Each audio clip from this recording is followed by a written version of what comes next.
South Korea recorded a current account surplus growth in February. The on-year spike comes on the back of bigger surplus in the nation's goods account. Still, weak domestic consumption could neutralize the boost provided by ongoing recovery in exports.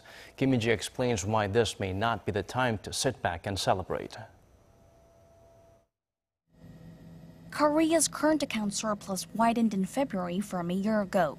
According to preliminary data from the Bank of Korea, the country logged a surplus of $8.4 billion in February, compared to a surplus of $7.6 billion last year.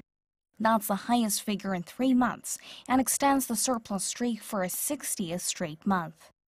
The rise was attributed to a strong goods account surplus, which came to a 5-month high of over $10.5 billion.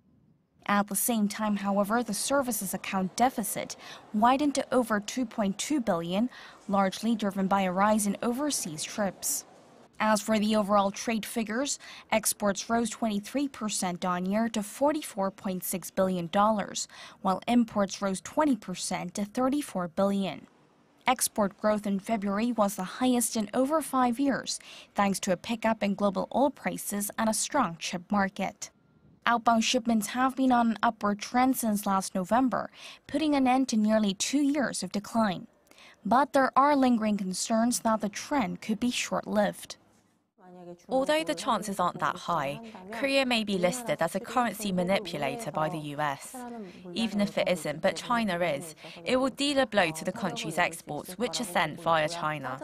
On top of that, China's THAAD retaliation is also taking a hit on Korea's consumer products. And if it spreads to intermediate goods, it may have a negative impact on trade numbers. A prolonged slump in domestic consumption is also a concern for the country. To fire up demand, Korea's top central banker says job creation is key. Speaking at a meeting with economic experts in Seoul on Wednesday, Governor Lee Ju-yeol said the first task is to bring about a recovery in consumption, using policies such as job creation to raise incomes. Monthly average household spending came to just under $3,000 in 2016, down 0.4% in real terms from a year ago. Saying that the service sector has the capacity to create twice as many jobs as the manufacturing sector, he also expressed the need to get rid of excessive red tape, hindering job growth in the industry. Kim Min-ji, Arirang News.